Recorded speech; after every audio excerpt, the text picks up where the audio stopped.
Please take your seats. We're going to begin right now. It's a great organization. No. Sorry, Yeah. I emailed Lauren, but it's all good. Yeah. It's great that people stayed through the whole day. I thought it would be like 5 people in the audience. Second to last, and then Erin. So the good news is we don't have to kick you out immediately after this event. There'll be plenty of time to continue the conversation, and I keep meaning and forgetting to mention that wonderful photo exhibit in the dining room, which was brought to us by Windrock International. So if you haven't already done so, after the event, please do go and look at the wonderful photos that they've brought from the field that tell really good stories on their own. The third and final panel for today is led by my former boss and forever mentor, Jeff DeBelco. So Jeff directed ECSP for about 15 years. He is now the professor and director of the Environmental Studies program at the Voinovich School of Leadership and Public Affairs at Ohio University. He is a member of the UN Environment's Expert Advisory Group on Environment Conflict and continues to work with ECSP as a senior advisor. Jeff has been bringing together policymakers, practitioners, and scholars grappling with complex connections. I'm almost there for more than 2 decades, and there's no one better suited to lead this final discussion. Very kind, Lauren. Very kind. Thank you very much. And it's, I think you all join me in thanking Lauren and Amanda for all the work that they have done to bring together what's been a very, very rich day in discussions with some old friends who've been there from the beginning. We will. It's quite a while ago, and then some new faces here on the stage in the audience, and so that's fantastic. To engage on these topics, as we have seen today, that go in a lot of different directions. I think on this final panel, we're kind of in some ways coming back to where we started as a program nearly 25 years ago, which is to understand water in the context of peace and conflict. And so we're titled The Future of Water Peace. And, we kind of, as a society, look back to try to figure out where we're going forward. And so, as many of you know, it's been cited multiple times. Erin Wolf actually had the audacity, he and his grad students, to ask the question, well, actually, what has happened in the past between countries on this? And really turned upside down our understanding of what was seen to be intuitive and clear that, well, of course, countries are going to fight over water. And in fact, there's a much different story that I think has come through today, and that folks like Erin from this stage have made quite clear. In the same way, fast forwarding a little bit, asking the same questions, kind of reflecting the factor that we talk about the future of water peace, that in those early years, those mid-90 years, and you could even say today too, but there was an obsession with just conflict. It wasn't that word of peace or cooperation or even trust building was maybe it was there, but it really was about a focus on conflict. And so Ken Konka and others took that challenge up and turned the environment and conflict hypothesis on its head, and the environmental peace building area of work that many here in the room and on the stage have contributed to. And so it's terrific for us to be able to end this conference and to mark 50 years of the Wilson Center, nearly 25 years of the Environmental Change and Security Program, kind of in some ways asking ourselves some of those basic questions that we started with. How do we understand what we know now is a much more complex story than a simplistic notion that there's not much water and there's a lot of demand, so therefore we'll fight. And so we have a rich panel today to allow us to kind of interrogate that question in its broadest sense, and then have a conversation with all of you, the experts in the room as well. So we're going to go in the order of the program. I'll introduce them just very briefly. You can read more about their distinguished backgrounds in the handout. Ken Konka, professor of international relations at the School of International Service at American University. I would point out, particularly commend to you his book, Governing Water, which is now approaching oldie but a goodie, right? It's over 10 years old, award-winning book that is one that we all should continue to reference. And as I mentioned, the Environmental Peace Building book as well. Melissa Howe leads the WWF freshwater team, which is focusing on initiatives where water and people are brought together. She has lots of experience from a variety of posts that are critically important, whether it's the Millennium Challenge Corporation or USAID, trying to put these ideas in play in the field. And so very much looking forward to her remarks. John Parker is a senior associate in Tetra Tech's Environment Natural Resources sector. He's currently deputy director of the USAID-funded Sustainable Water Partnership, SWP, which many of you are familiar with, I'm sure.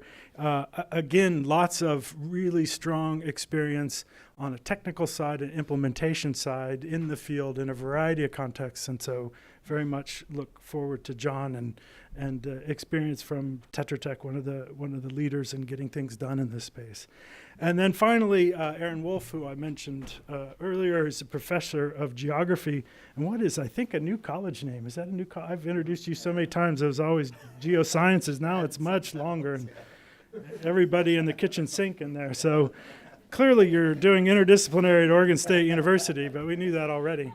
Erin is someone, as I mentioned, who's spent a lot of time trying to understand issues of conflict and peace around water. Some of that's been focused regionally in the Middle East, and some of it's been on some global data sets that continue to be really valuable, like the Transboundary Freshwater Dispute Database. And then, in fact, had a copy of the book that you can see out front, The Spirit of Dialogue, Lessons from Faith Traditions in Transforming Conflict. So Erin makes it clear that for those who like the large N data sets, that one can also get out from in front of the computer and go talk to people in very different contexts with very different traditions and understand how these issues resonate in some very different ways, and we have some very practical lessons we can learn from that as well. So Ken, we'll turn the floor over to you. Great.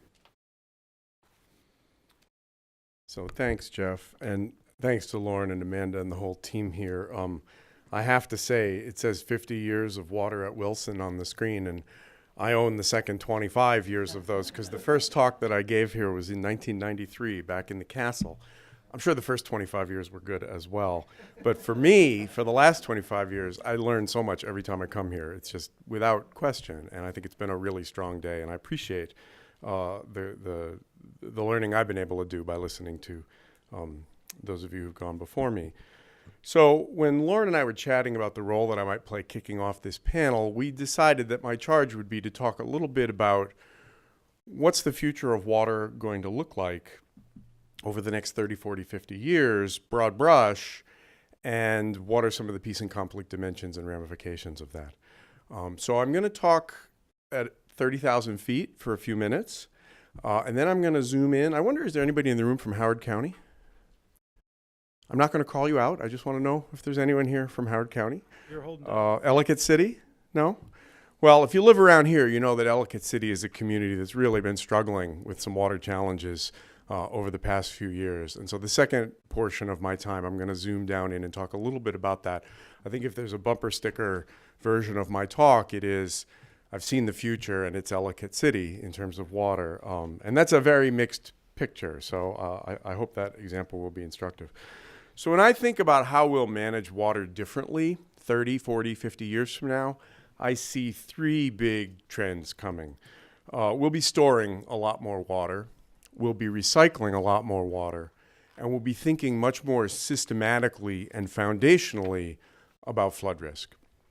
I don't think those are the only things we'll be doing. I certainly hope not. I hope we'll be thinking smart about ecosystems. I hope we think we'll be pricing water appropriately, et cetera.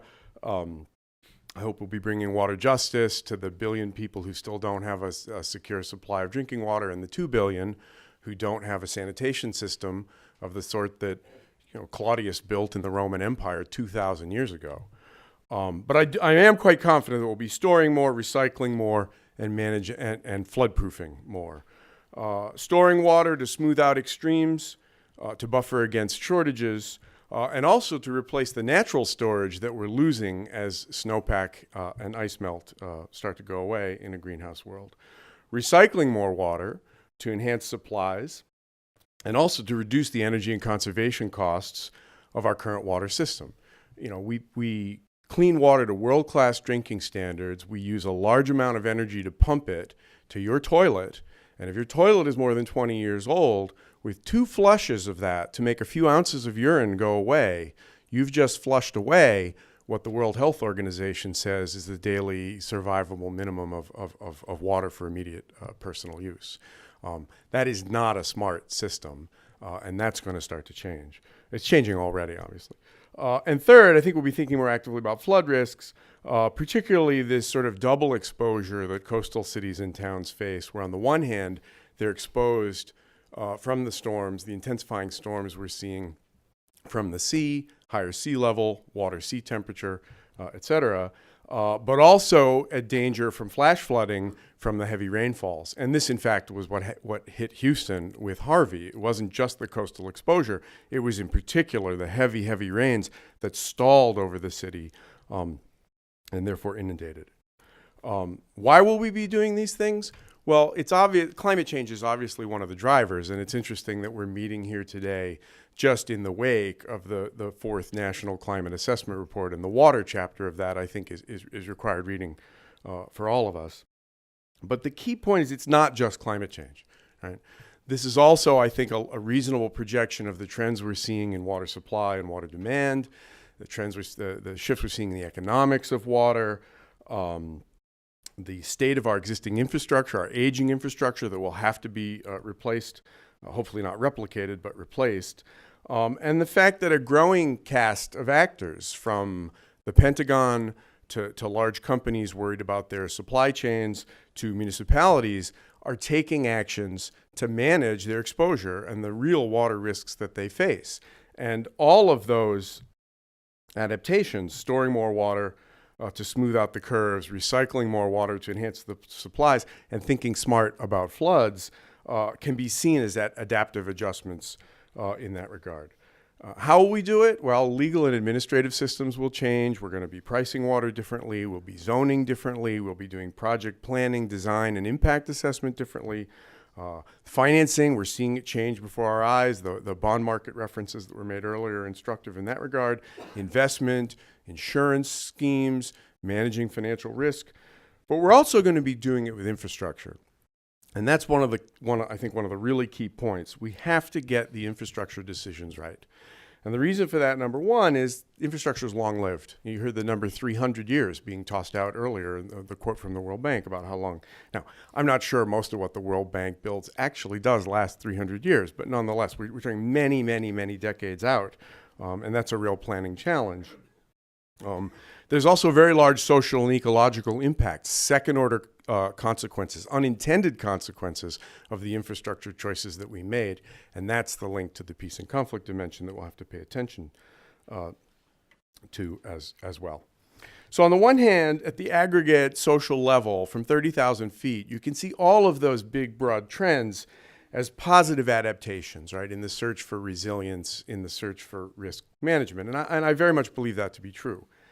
It's also the case, though, that they are laden with tremendous potential for injustice, for inequality, for contentiousness, and for conflict, violent or otherwise. Right? On water storage, storing more water, we know very well the contentiousness that goes with the history of large dam projects, environmental consequences, human rights consequences, and I won't belabor the point. On water recycling, it was interesting when Chris Holmes made a reference I very much agree with about what was going on in the Middle East. I hope people caught the implication of his comment that that's not simply recycling water, that's reallocating water from one use to another use. We've all been places in the world, I know there's a lot of people in this room that get out on the road quite a lot. We've all been places in the world where you observe agriculture in progress and you see the quality of the water that's being used for that, and you say, oh, I'm never eating a pineapple again, or I'm never eating an olive again. But that water, even that very poor quality water, even that wastewater, that's a livelihood resource for somebody. And so you close the loop on that, you start recycling that, you are changing somebody's livelihood chances and outcomes, and that's likely to be highly contentious as well. And on flood risk, the question of how we redesign our landscapes, right, our waterscapes, is inseparable from questions of property values, from the integrity and history of neighborhoods, from communities' ways of life. There's a fair bit of contention locked up in that as well. So the key message that I'd like to stress is that it's not enough to capture the macro benefits to society of these broad adjustments that we know are coming and that we know make sense writ large. We have to manage the micro considerations. Who wins, who loses, whose voice, how do we spot the unintended consequences? How do we spot the second order effects? Because for many people, those second order and unintended effects, that's the real story, not the water adjustment that your smart project is in fact trying to implement. There's some tools we need to have that conversation more intelligently. And I think we've heard a lot about this today, and so I'll just simply name 3 things that are very much on my mind, and I think the examples have been sprinkled across the day. We have to move from when we negotiate, we have to move from the concept that we are negotiating a fixed solution to a problem to the idea that we're engaged in an ongoing conversation. There's no endpoint to this. There's no solution. We can't possibly know how many times we're going to have to come back to that agreement over the 300 years, or maybe more reasonably, the 70 or 80-year life cycle of that piece of water infrastructure. Really interesting trend in international law. If you just study treaties over the last 100 years, treaties are becoming much more flexible instruments than they were previously. In the old days of countries signing treaties that bound their hands, now we have conference of the parties, we have sunset provisions, we have revisiting things. It's becoming a more flexible and a more dynamic instrument. I think that's a good metaphor for the way that we need to think about, and the ability to do that is one key ability. Second, we have to pay a lot more attention to conflict sensitivity. It has to be front and center. Someone asked the question this morning, when do we trust the engineers too much? When do we trust them too little? Well, I have very complicated views about that. Some of my best friends are engineers. But you know, conflict sensitivity has to become a course in civil engineering programs. I think you know where I'm going with that, right? Again, somebody's solution always has second order consequences, always has unintended consequences. For a majority of the people who are stakeholders around that implemented solution, those are the real ramifications of the project. And we have to pay attention to that. So as we get climate smart, we also have to get conflict smart and equity smart. And the third point that I would make is we have to figure out, how do we quantify the value of flexibility? Imagine that you're trying to generate 1,000 megawatts of electricity by building a large hydroelectric dam or a cascade of dams or something like that. Well, in the old days of stationarity and relative predictability, I'm not sure this was ever true, but I'll tell a story about a kind of a mythical, simpler time when this was maybe plausibly true. Economies of scale would probably rule, and it would make sense to build one big pile of concrete and generate 1,000 megawatts in one project rather than 100 megawatts in 10 projects, or 10 megawatts in 100 projects, or 1 megawatt in 1,000 projects. Well, if that project is going to have a 70-year life cycle, there are 7 or 8 parameters that, looking backwards 70 years down the road, will dictate whether that was a socially profitable sort of economics, but in a kind of a broad social sense, not a narrow financial sense. What's the price of water going to be for the next 70 years? What's the opportunity cost of using the land that way instead of growing food? How much protest and delay will there be in bringing this project online? What are interest rates going to do over the next 70 years? For goodness sake, we still cost environmental regulations using discount rates of 3% and 7%, and we reject regulations that don't meet that standard when we've just come through a decade of negative real interest rates. We don't know what the future is going to entail. Under those circumstances, at some point, economies of scale still exist, but there are enormous diseconomies of scale. What are the odds that you're going to put that one pile of concrete in just the right place? And economies of flexibility start to become a real thing. And they become a real thing for 2 very different reasons. First, there is a value that we can price in delaying a decision until you have more information. And second, there's a value in being able to change your mind.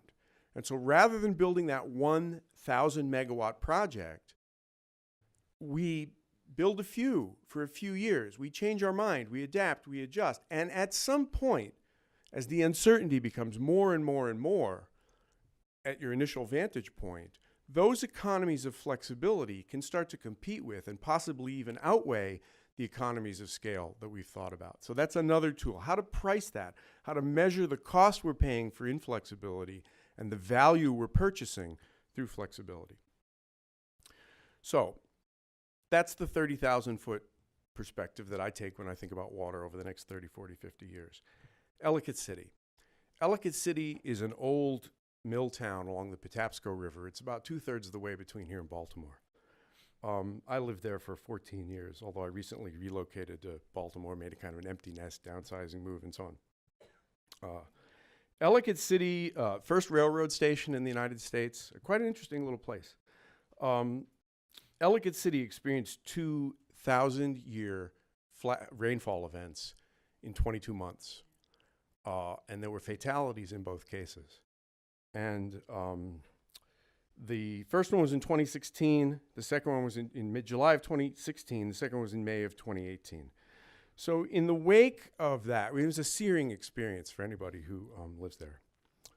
In the wake of that, Ellicott City entered on a fascinating, but also very, very contentious, and this is going to be a cautionary tale, I think, about how we kind of plan forward in a conflict-smart manner. Ellicott City entered into a fascinating exercise in watershed master planning based on community meetings, town halls, hiring a consultant to develop a very, very detailed model along the lines of what Richard was talking about this morning, visual, three-dimensional spatial model of the watershed and where water flows, and so on. And it's been a conversation about managing flood risk, but it's also been a conversation about a lot of other things as well. Livability in the community, reinventing the community commercially, what is the meaning of this place, and so on and so forth. So it's been a very, very interesting exercise to observe over the last couple of years. And it's been a very, very good exercise. And as I've observed it, first just sort of as a citizen and then starting to get more professionally interested in what was going on, you can see those tools that I was talking about earlier, right? Starting to attach a value to flexibility, starting to recognize that we're committed to an ongoing dialogue here and there is no fixed point solution, and being a lot more sensitive about the second order and unintended consequences of somebody's smart solution, whether it's conveyance through a tunnel that goes under the railroad tracks and into the river, which is probably not possible to build, or whether it's sort of upstream retention, which is going to take 10 years to get the land rights in order to actually build the retention and so on and so forth, or whatever it is. So there's a lot of positives in the story about what Ellicott City and many communities are wrestling with this in terms of those kinds of tools sort of being born in the community. There are many of us that have worked on this, and we know about these things in the abstract, but it has to be born in the space of the people that are actually doing this. But at the same time, this place has really struggled with this challenge, and I think we have to name those struggles and what's at the heart of the conflicts that we're seeing around these struggles. Pro-growth versus anti-growth has flared in the space of this because some people's solution is to develop the watershed in almost a sort of touristic and visitor-friendly kind of way, and one of the consultants actually described the flood as a terrible gift that had been given to the community because it created an opportunity to think outside the box about what's the commercial future of the retail space. It's a small kind of Main Street type of community with a lot of retail. It's a stopover point on the East Coast antiquing network and so on. So pro-growth versus anti-growth. Dueling facts. It's climate change. No, it's overdevelopment in the watershed. No, it's slow and unresponsive government. No, it's the geology and the fact that you chose to build a mill town, by a river. It's actually a complex cocktail of all of those things, but watching people find their feet in the preferred facts of the case, that's a story that we all have seen and we all have known. There's a subtle but not insignificant racial dimension to the conflict as well. It's a town that's listed on the National Register of Historic Places, and there are some people in Ellicott City that would say that historic reclamation of the core of the town was done on the backs of a displaced African American community that got priced right out of the real estate markets and has never had a chance since then to be homeowners in the area. How do we represent and analyze risk has flared as a major controversy. People are sitting in a room. What does it mean to say it's a 1 in 1,000 year rainfall event and then to get 2 of them in 22 months? Well, for some people, that's just a bad roll of the statistical dice. And for other people, it's stationarity is dead and the future is not going to be like the past. And for still other people, it's we were misled. We were told that this couldn't happen, and yet it happened. Historic preservation has become a big controversy because, as I said, it's on the National Register of Historic Places. And the county's flood master plan calls for the tearing down of 13 historic buildings that might end up getting the community delisted from the Register of Historic Places. Ellicott City has a long history of being delisted. It used to be a chartered town for the state of Maryland, and it was the county seat in the 19th century, chartered after the Civil War. And it was the only wet town, in the alcoholic sense, in a dry county. And so it always lived off of the bar taxes. Then during Prohibition, when the bar taxes went away and the citizens revolted against an income tax, and the town couldn't pay it couldn't fund itself anymore, it was dechartered. So it's now a sort of a vaguely defined space. It's just part of Howard County, and all the municipal services and politics and everything is county scale, although everybody knows what it is if you actually spend time there. So the controversy is getting more intensified. The elected representative for that district on the 5-member county council lost in the Democratic primary to a floodwater activist by 6 votes and lost his seat.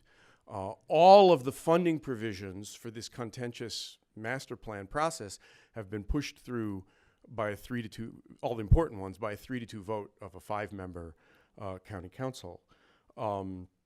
One of the opponents of the plan, or at least of certain forms of the plan, was just elected county executive in a very close election with the sitting incumbent, who is very much identified with the plan. And that's not to say that all of the 250,000 people in Howard County are mainly driven by this episode that's happening in one small corner of the county, but it just shows us the scale of contention. And all of this is happening in one of the richest counties in the United States, one of the 10 richest counties in the United States, because it's the dual bedroom community, like my wife and I, right? One in DC, one in Baltimore, commuters, doctors, lawyers, professors, et cetera. Lots of resources. Tradition, I would say, of an open and responsive county government. All of the watershed master plan meetings are videotaped and immediately put on the internet. The 911 calls during the floods are on taking open government to a new level. They're on the website, and they make for quite challenging listening, some of them. And it's a county with a very strong and mobilized and well-articulated civil society. So you go to one of these flood master plan meetings, and the consultant for the county starts showing the H&H model, hydraulics and hydrology model, with a lot of the fancy colors that which was showing us this morning and so on. There's going to be 4 civil engineers sitting in the audience that live in the community that can critique that model from the get-go.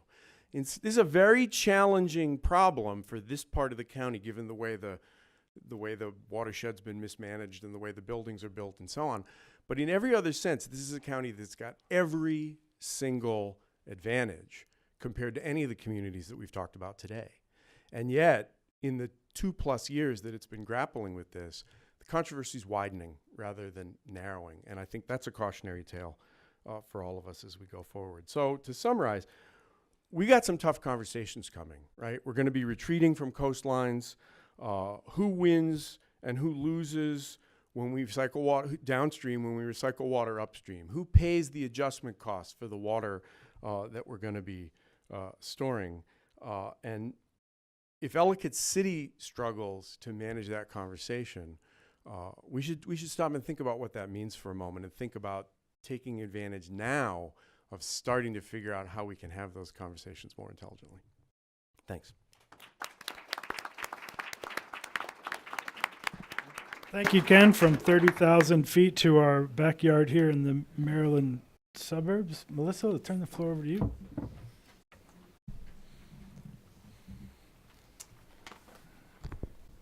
Thank you. I actually have a picture of Ellicott City in my slide deck, so see if you can find it. It was not planned. Thank you so much. Good afternoon. Congratulations to the Wilson Center. I wanted to add that along with everyone else. For 50 years. Thank you so much for your leadership in this area, as well as with your longstanding partnership with WWF. My name is Melissa Howe. Since June, I've been leading our water team, our freshwater team at WWF. And I just wanted to call out my colleagues who've been working with the Wilson Center on this issue on behalf of WWF much longer. Sarah Davidson and Michelle Team in the back, and Catherine Blankard, I think, has left. But they've been really underpinning WWF's work in this area for many years. My remarks today, I am going to do what Ken did, and I'm going to really front load my 3 themes that I wanted to convey to you today. And then you can sit back and listen to and watch some pretty slides. And these are themes that have come about from the freshwater work that WWF has done, and really what our learnings have taken us to summarize what I'll share with you today. Here's my clicker. Thank you. And the first is that it's critically important to have a shared vision and plan for sustainable water resources and management across boundaries. And that's a lot of what I'm focusing on today is transboundary, cross-political lines, water management. And that it's critical to have that shared plan, but one that values nature and people. So I'll say that again. A plan that values nature and people. It's not an either or, they go together. And the second point that I wanted to convey through this talk is that there is a shared vision for water, but it must be rooted in a robust transboundary governance mechanism that's based in science and data, that's inclusive of stakeholder engagement, and that is grounded in policies that set clear limits and transparent rules of the road for those stakeholders. And then the final point that I'd like to make is that transboundary water management for development, sustainability, resilience, and ultimately peace and security, everything we've been talking about today, is a long-term endeavor. It's not for the weak of heart. It's not for those that want quick wins. It requires long-term commitment and partners and support. And that's often why this is such difficult work. I think the other thing, having taken in this morning's talks and I actually have been wanting to tie it back to some of the other themes. So I have even commentaries on that. I think we've talked a lot about water today in the scope of WASH and water insecurity, human health, conflict, et cetera. And those are so important, and WWF is all about that. I think what's unique, at least from what I've heard so far today, is that we believe that water has a role in security beyond WASH and human development needs alone.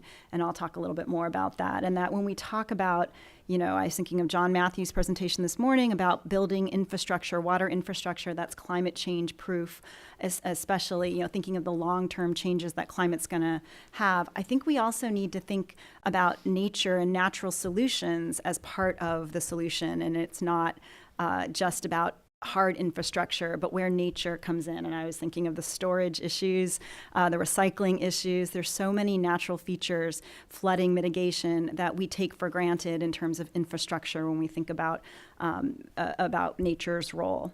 And then the last thing I wanted to, and I'm looking at the front here, Syed, and the conflict and refugee and migration issues that were brought up. A takeaway for me from that, and again, where nature is an important piece of the puzzle, is that we need to prevent these negative impacts of water issues, whether it's too much or too little water, or the impacts of climate change on water in the future. We need to do that ahead of time, because you've seen and heard from other speakers that if we don't, the conflict that we will see is a downward spiral of displacement, of desperation, of, very difficult. When you have a whole, 50, 60 million people that are displaced in the world right now, it is hard to think of a solution where you add stability back. And if we can prevent these things from happening in the first place, that would be so much better, cost effective, and so much better for humanity. So that was a long intro, and the rest I'll go through pretty quickly. But I have really learned a lot from the other speakers, and there were a lot of themes to draw and ties together with the themes that I wanted to convey.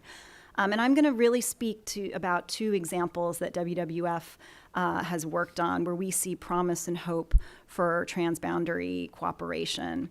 And I like that, from conflict to cooperation. One will be from Southern Africa and the other will be from South America. So, this is just a slide to remember and remind us why water is important to the planet. We all know this, right? It's so fundamental, and yet we sometimes forget and we take it for granted. It underpins all life on Earth, all of development. It's critical for ensuring vibrant landscapes and for critical biodiversity on the planet. Everything we think of for human development, whether it's health, energy, food, has to have water flowing through it. It's a renewable resource, and yet it's finite. Managed well, it can bring the highest levels of well-being for us. And here's my Ellicott City picture. At the same time, we know water issues are becoming more and more challenging, and especially as we face climate change. We'll see more drought, floods, extreme weather. We know this, desperation, strife, conflict, and climate refugees. And we know that the poor and the vulnerable are invariably impacted. We've heard so much about this from others, and I'm sure folks in this room know about this. And the ties between conservation, human development, and security have become increasingly more clear. The world is less safe when there's too much or too little water, and when there are shortages of food and other natural resources of which water flows through.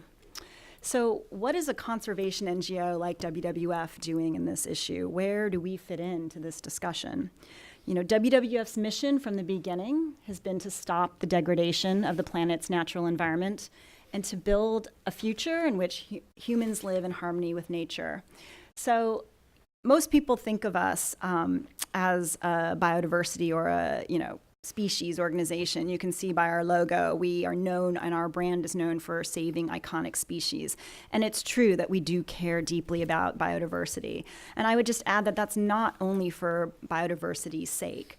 In fact, we've recently released our Living Planet report earlier this month, and it documents that humanity has extinguished 60% of mammals, birds, fish, and reptiles since 1970, leading the world's foremost experts to warn that the annihilation of wildlife is now an emergency that threatens civilization.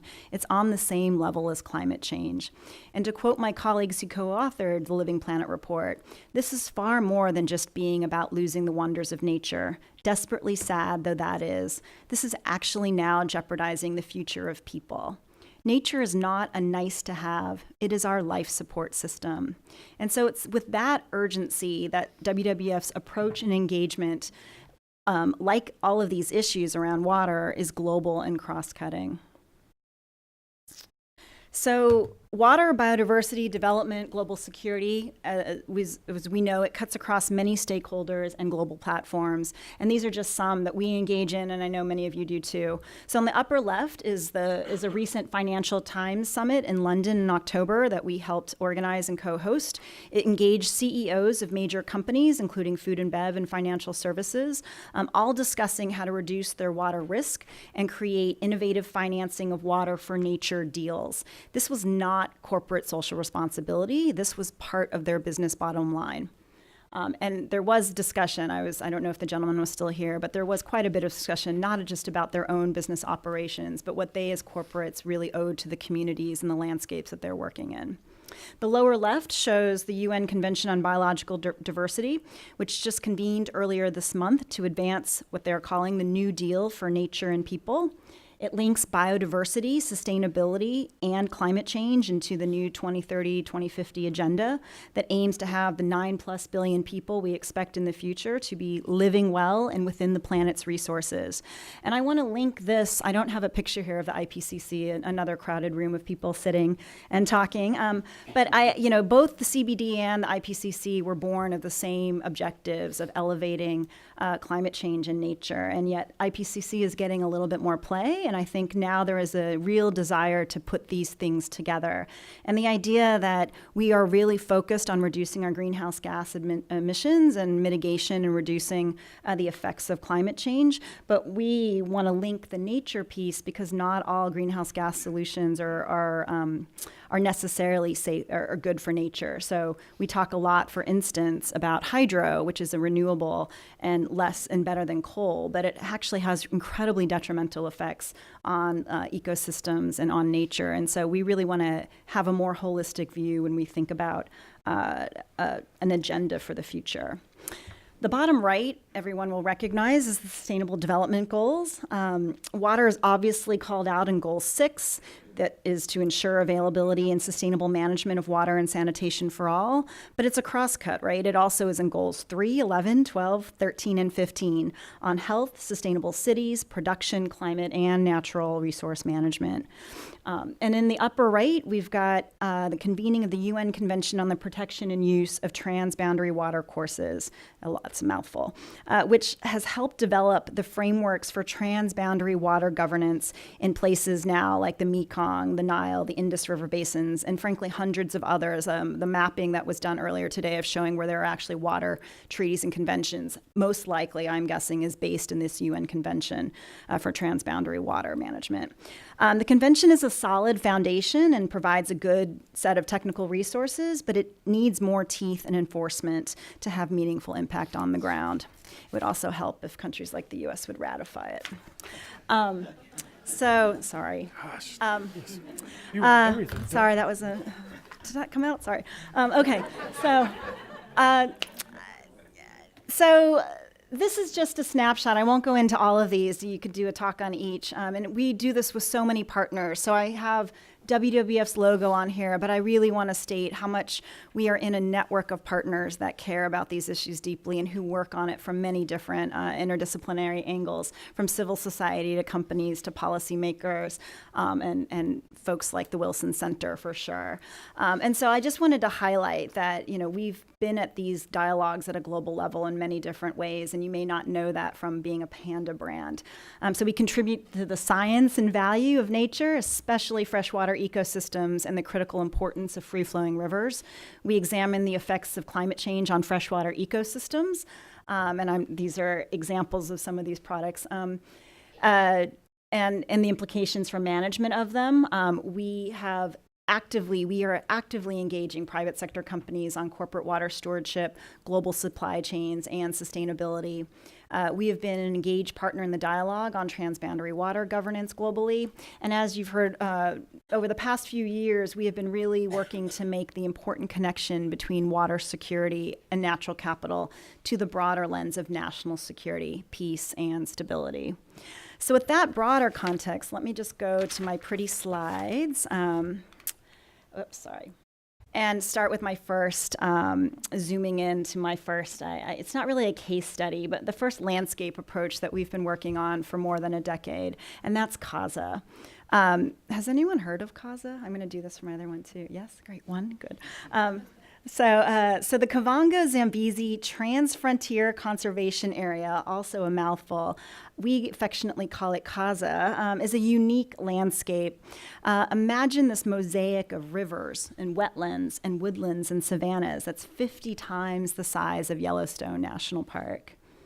And a place that's home to a fifth of the world's lions. Whoop, there should be percentage marks, sorry. A quarter of all the world's dingoes, half of the world's cheetahs, and half of Africa's elephants. And you can imagine all the other wildlife it holds, and the people too. This Eden exists in CASA, and it's also a very rare place of shared vision and commitment from the political perspective.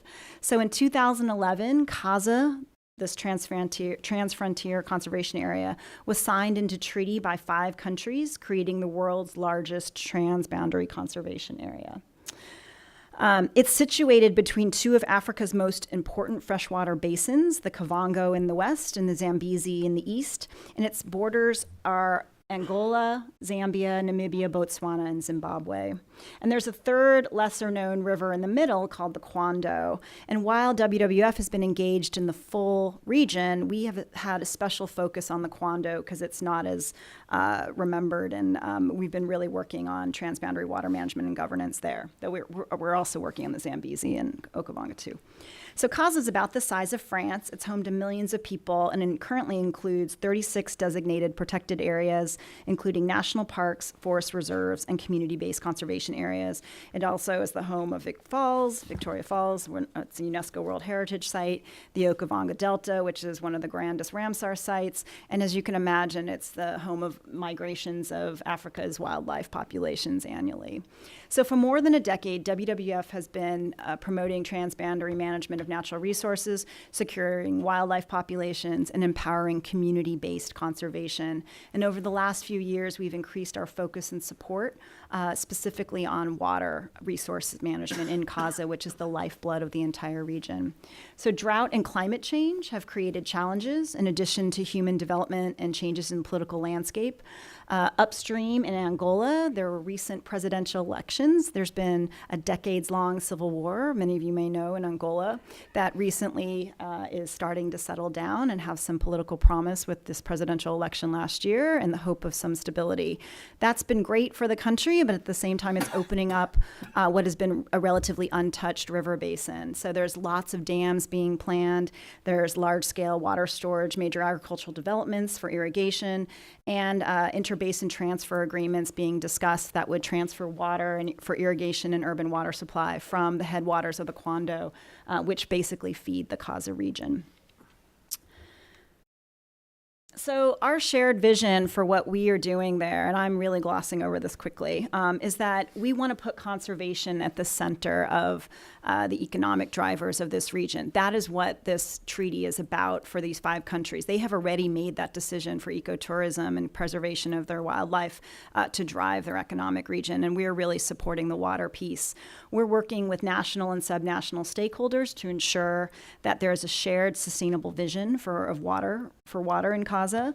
We partner with folks like the Kaza Secretariat, ZAMCOM, and other transboundary organizations, but we're also working with very local NGOs and communities to build their capacity and ensure that they are included in the dialogue.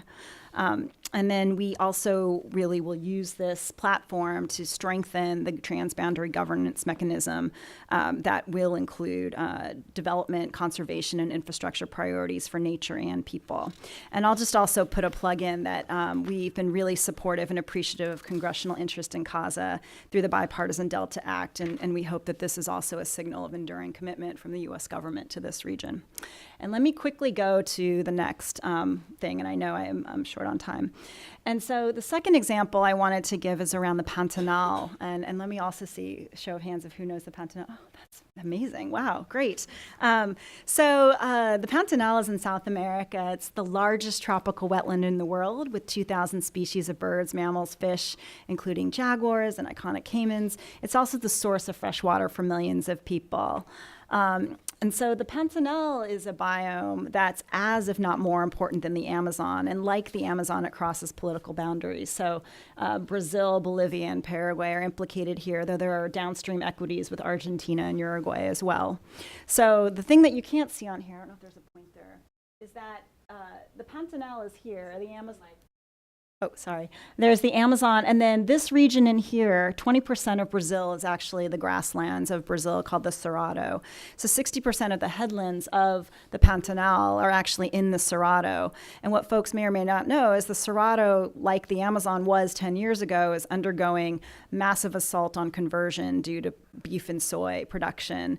And that's, allowed the economy of Brazil to take off, but it's also created a lot of really detrimental effects on the environment. And then it will be devastating to the headwaters of the Pantanal. So we've been working for 10 years in the Cerrado, and we are now focusing on the Pantanal as well. And really what we've been doing is, one, trying to stop conversion and have a moratorium like we did in the Amazon on soy. That was why there was a lot of deforestation in the Amazon 10 years ago. It just moved over to the neighboring biomes.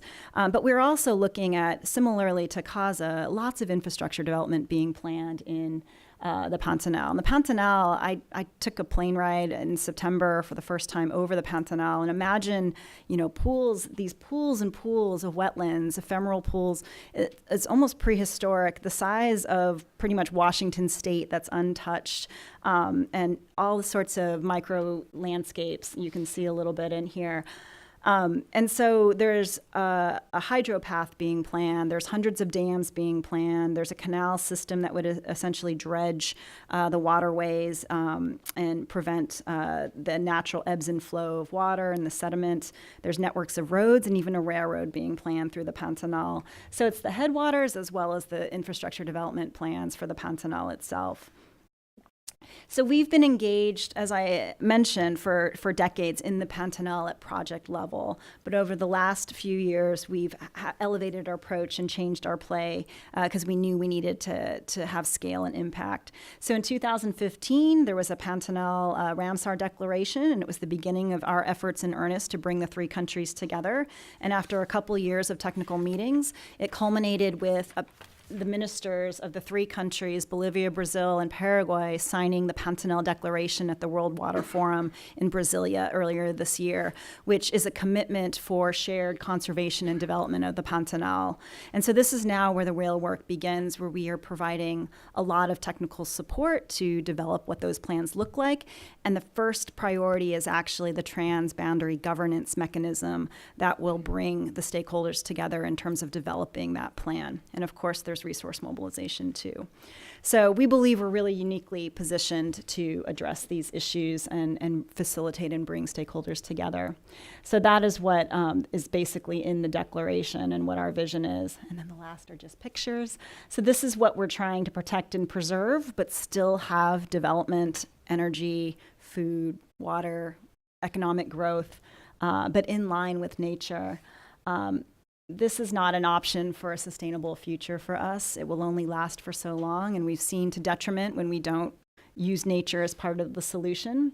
This is actually the Cerrado and on the fringes of the Pantanal now. And then I think I will end as I began by highlighting the primary themes that come out of our learnings from this work.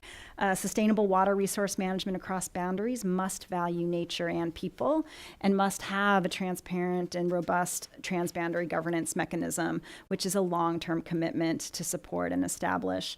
The choices we face for our future resource use and our survival on the planet should not be framed as dilemmas about choosing nature versus people.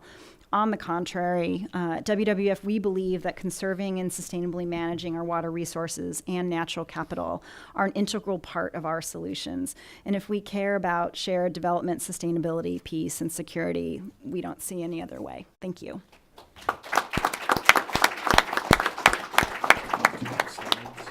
Thank you very much, Melissa.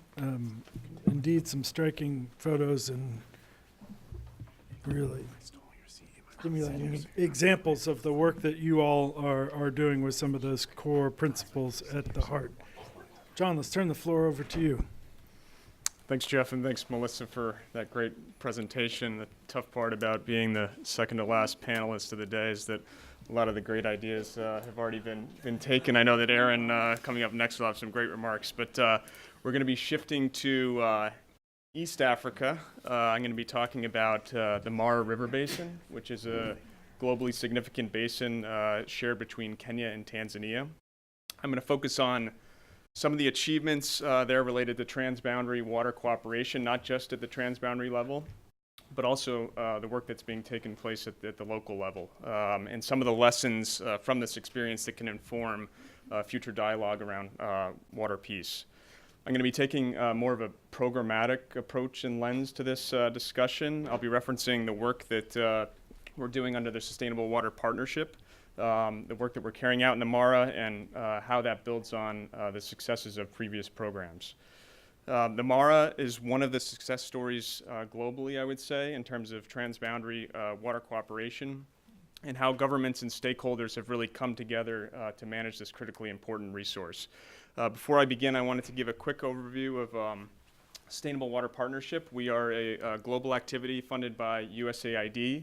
We work around the world to address critical risks and threats facing water security. We're a consortium of partners. You can see the logos on the bottom. It's led by Winrock International, also including Tetra Tech, IUCN, M-Water, Stockholm Environment Institute, World Resources Institute, and the CEO Water Mandate.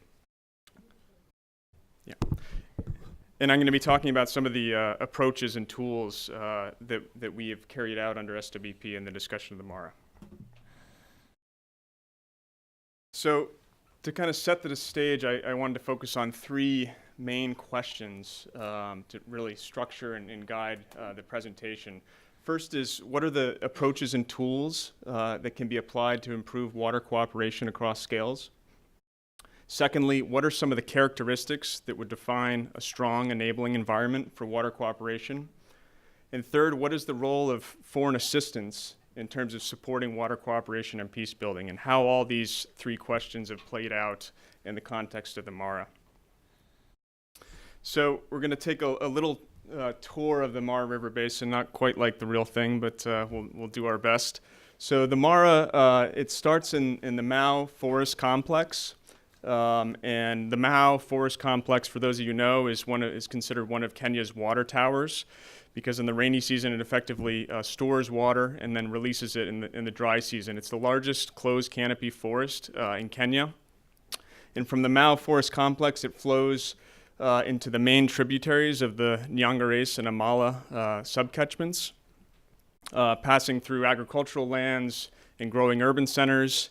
And then from there to open savanna grasslands used for pasture for livestock, growing livestock populations, which are causing some significant land degradation in the basin.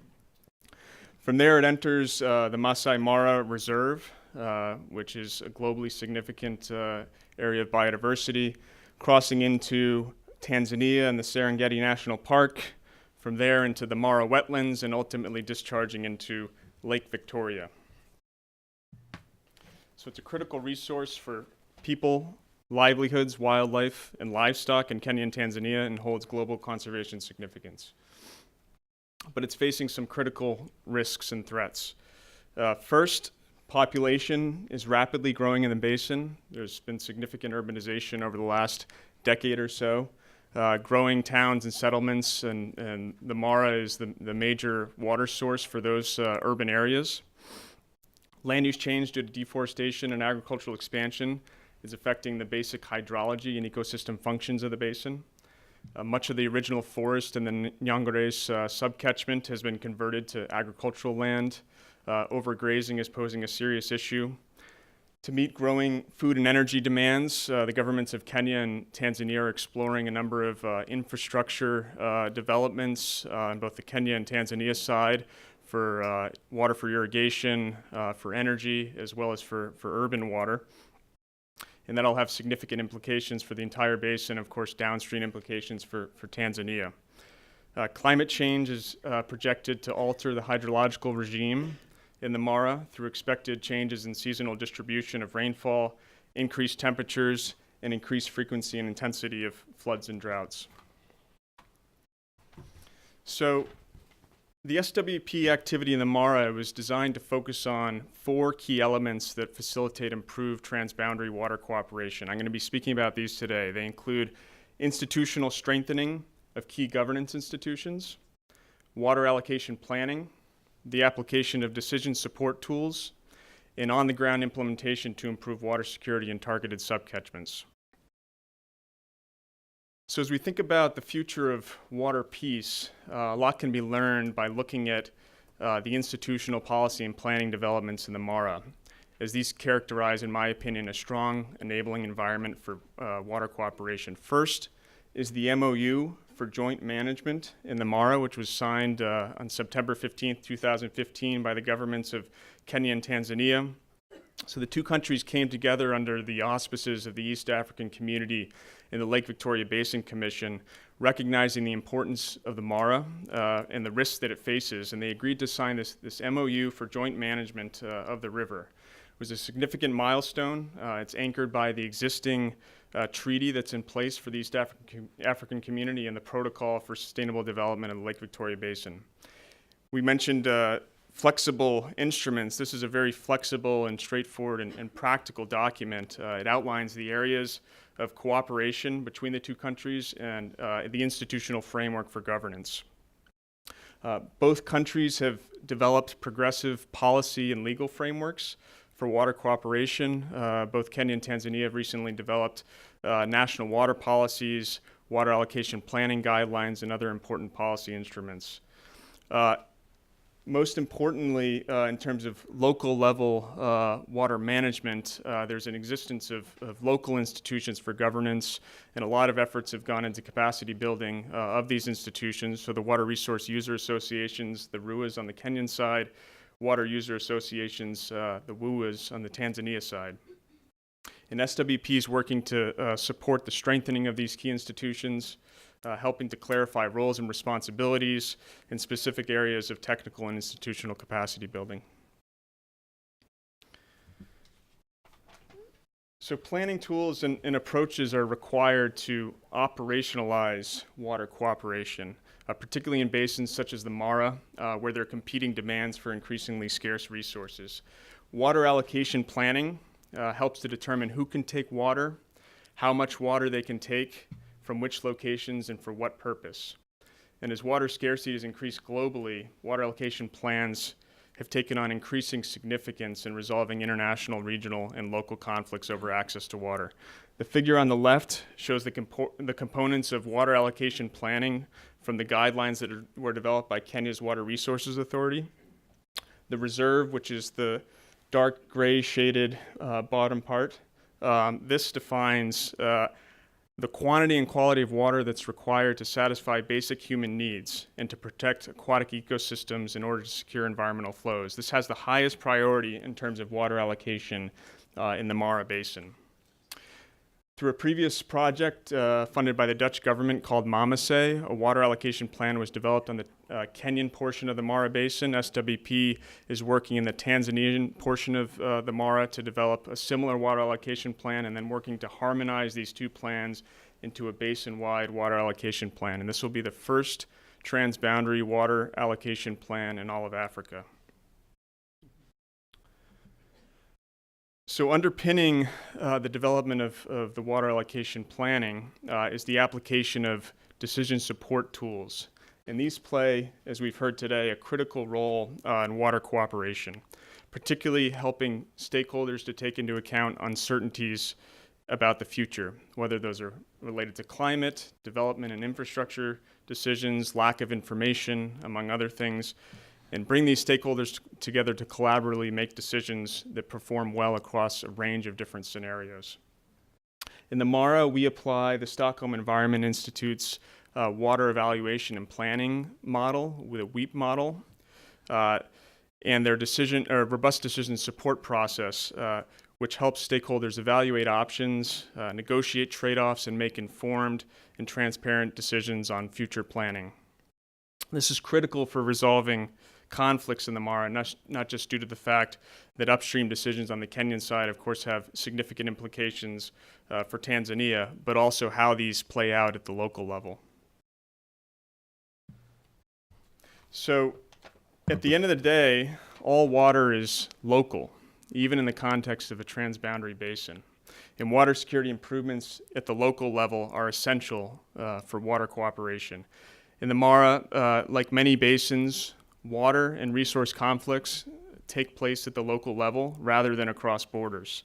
So SWP is working at the subcatchment level in two priority subcatchments, the Nyangarese in the upper watershed on the Kenyan side and the Mara wetlands in the downstream portion on the Tanzanian side. And we're working with stakeholders to implement specific measures that are prioritized by them and informed by the analytical tools that I mentioned to help improve water security.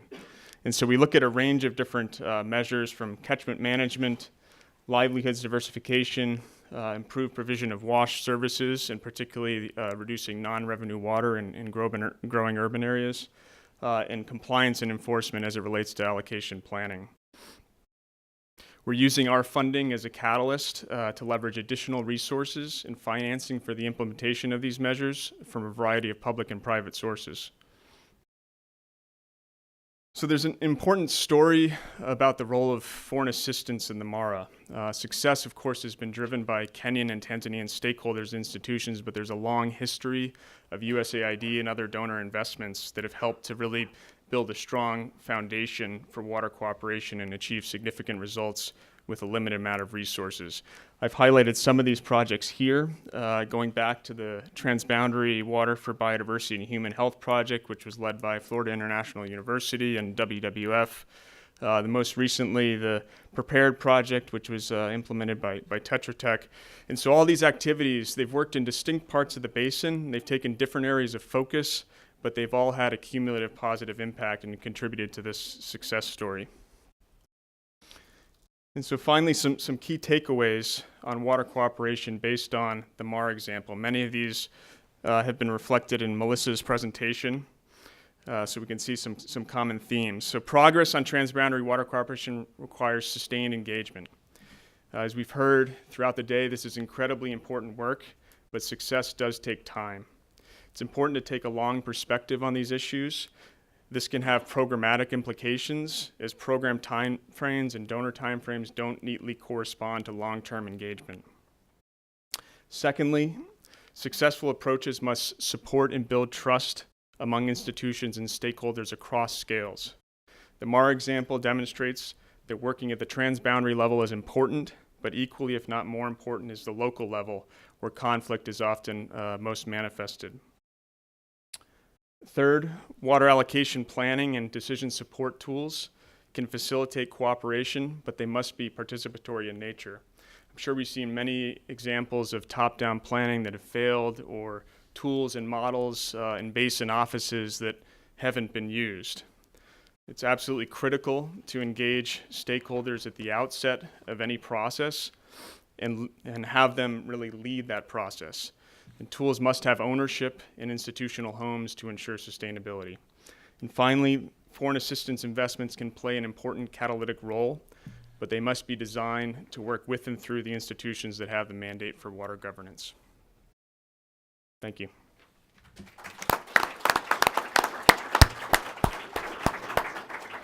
Thank you very much, John. The work at SWP, that rich case, and then some really strong takeaways that certainly resonate in terms of the amount of time and the process and being owned by the folks on the ground where there are opportunities to contribute, but it's good to be modest as well.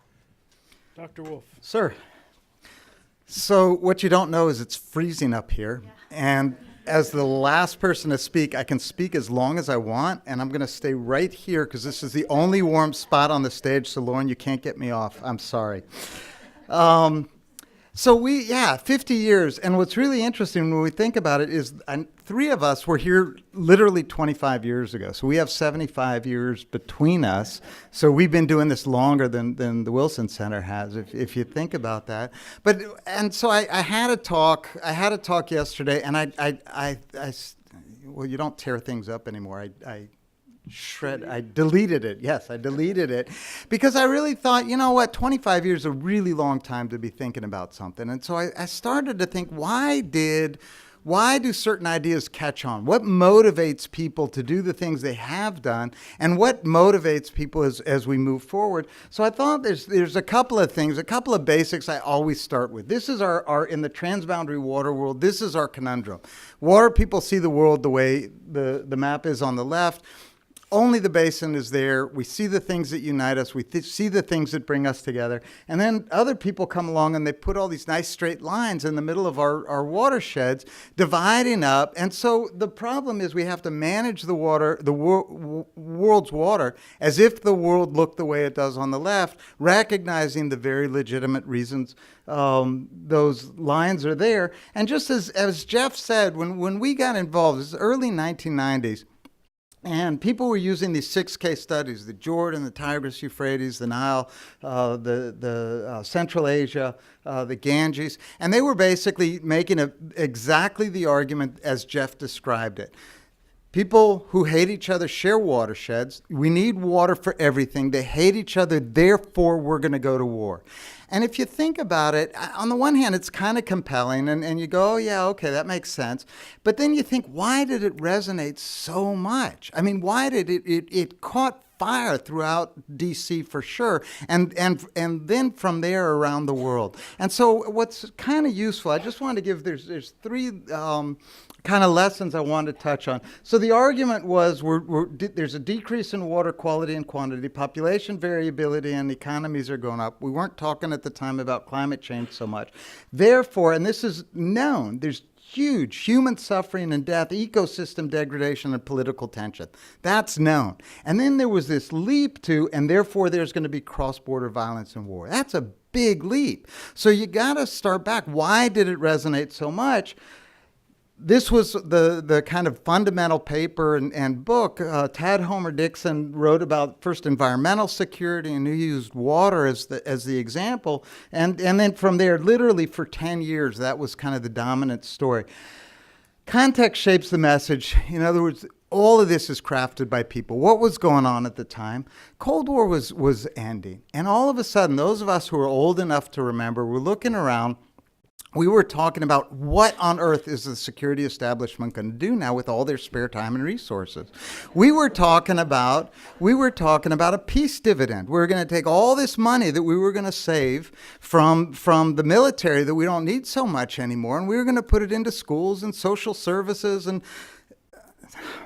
didn't quite work out that way. But it does explain a little bit about why this argument resonated as powerfully as it did, because there was a whole massive sector of our economy and our society that suddenly was their relevance was being shaken. And so this was kind of gratifying. Oh, no, I know the Soviet Union's not the issue anymore, but there's going to be environmental wars coming. And so you really need us, and we need our budgets. And the flip side also, once we securitize the whole environmental discussion, Project Medea, a lot of you remember these, you basically bringing the environmental sciences into the security world. And for the environmental scientists, this was also really resonated and was gratifying, because they'd been shaking the bars for years or decades saying, world's going to hell, world's going to hell, world's going to hell. And nobody cared. That's just humanitarian stuff. Oh, a bunch of pandas are going to die or whatever, right? But this was, no, it's just humanitarian. World's going to hell. And there's going to be wars. Oh, well, why didn't you say so? All of a sudden, the environmental scientists are now super relevant into the cutting edge discussion. So understanding the context in which these conversations were happening, it's so clear how we kind of glossed over that leap between human suffering, death, and that's absolutely true. And I don't ever want to be accused of being an optimist, but there is not a lot of environmental cross-border violence and war. And so now if we look to today, I think the ship that basically these two guys shifted. I've heard a full ship under steam takes 8 hours to turn around at open sea. The idea of shifting this conversation from there's going to be war, and so therefore this is a high-level securitized question about a problem that's going to happen down the line, to wait a second, there's a lot of cooperation people aren't talking about, and the same attributes of water that indicate conflict also indicate cooperation. And let's use those attributes to try and harness dialogue where people won't talk about other issues. This was something that happened here in Woodrow Wilson Center, and Ken and Jeff were at the epicenter of shifting that dialogue into that direction. It literally took about 10 years to do, and I think it teaches us a little bit about some of the issues that are going on now, because now this is the third wave. We had the environmental security argument, the water wars argument, and now we have the climate wars argument. And so a lot of people are saying the same thing. Inside countries, the same forces are happening: droughts, degradation, migration, and therefore national implosion with security implications. And a classic example that people use is Syria. The drought caused Syria to implode. And so we have to ask a little bit, what's going on around that conversation? Why does it resonate so powerfully when the evidence isn't necessarily there? Yes, the drought causes suffering, migration, all the things that we're used to, but we also have to remember that the drought was not just in Syria, it was also in Lebanon and Jordan. And each of those countries took 1 million refugees from Syria and did not implode. And conversely, if we look at where the Arab Spring happened, it was all across North Africa and the Middle East, and the drought was only in a particular location. So this relationship, I think, in part is driven a little bit by particularly European bodies who are really keen on understanding migration to Europe. And so when they're saying Syria is imploding, what they're saying is, let's fix Africa so we don't have this massive migration coming into Europe. So recognizing the conversations that are swirling around these issues that influence our decision making, I think is one of the useful lessons over the last 25 years. The other thing is, and Scott mentioned it earlier, the issues aren't what you think. The issue's never the issue. You're talking about water, you're talking about sovereignty, you're talking about power, you're talking about control, you're talking about all kinds of things. And the intuitive argument that people still make is it's about scarcity, and whether it's the international level or within. And you mentioned a couple of grad students who put this together. Shira Yaffe, who led this effort so many years ago and is now an established professional in her own right, is here. But we crafted this massive database of trying to understand what the indicators of conflict were. And it turns out that none of the indicators indicate anything. This was our graph of every single indicator we looked at. Nothing indicates anything about anything anywhere. Thank you. So, and this is true also within countries too. What we learned to look at over time was that it's not just about the changes in the system. All that's happening, but mitigating those changes or the impacts of those changes is the institutional capacity, either at the international scale or within a country. So that we're never going to go to war with Canada. We're negotiating a treaty. We have 4 dams with them. We have this rich institutional capacity. It's the same reason why flooding is so destructive in Bangladesh, and nobody dies of the same flood in the Netherlands, right? So we have to measure both what the change is in the basin and what the capacity is to absorb the change. And so if we look internationally, it's not about scarcity. The international, there's a conflict map that we do every couple of years. It's somebody upstream building something, and there's no agreement about what to do with the impacts of that something. Somebody's building a dam, and the downstream country doesn't like it, and there's no agreement in place. That's what's driving most of the world's transboundary conflicts. And within countries, it's much more complicated and a topic for another issue. One of the other things, we always approach water. I'm originally a scientist once upon a time, as you said. Now they shake their head and you say, oh, he was such a good scientist. Water, we have such an elaborate relationship with water, and that relationship points us to the allies that we have in this argument, that we have in this drive to shift the way we do things. And we forget. We think, and I think a lot of this has to do, I'll tell you in a minute, this is the way scientists tell a story. This is my basin, the Columbia River Basin, and it's going to hell. I'm a scientist. It's going to hell. That's the fish population dying there on the left, and climate change is making the floods come earlier and higher and peakier, and therefore fund my grant. Right? That's how we approach. Well, that's not how people resonate with water. That's how people resonate with water. People freaking love water. They play in it. They swim in it. They raft in it. They have water. Right? This is our relationship with water at so many levels that haven't been mentioned at all. Not just today, but in the world's discussion on water, river festivals, you want to get somebody excited about a river, it's the festivals that do it. Look at that dancing catfish. Tell me that dancing catfish doesn't get more attention than all of your graphs and all of your data in the world. And what's beautiful about these festivals, they happen all over the world, and you bring everybody. You bring the poets, and you bring the musicians, and you bring the sculptors, and you bring the kids, and you bring everybody to come and play and relate to water the way we all want to, right? And then you sneak a little bit of science in there. But if you want to motivate people, this is one of the ways to do it. How many people have been to the Stockholm Water Week? A couple of people, right? Do you guys remember there used to be a Stockholm Water Festival that went along with it? Yeah, right? It got too rowdy. They had to break up. They stopped. The country of Sweden said this water festival is too rowdy, so now you're stuck with PowerPoints dawn till dusk. This is our way. Water, look at who our champions are. We got Matt Damon and Leonardo DiCaprio, right? Who else has these guys? This is who should be on this panel, right? Not us. That's Guy Laliberte. Well, us too. Guy Laliberte, he's the head of Cirque du Soleil, went up, was one of the first space tourists, and he's up there and he looks down, he goes, oh wow, it's all water, who knew?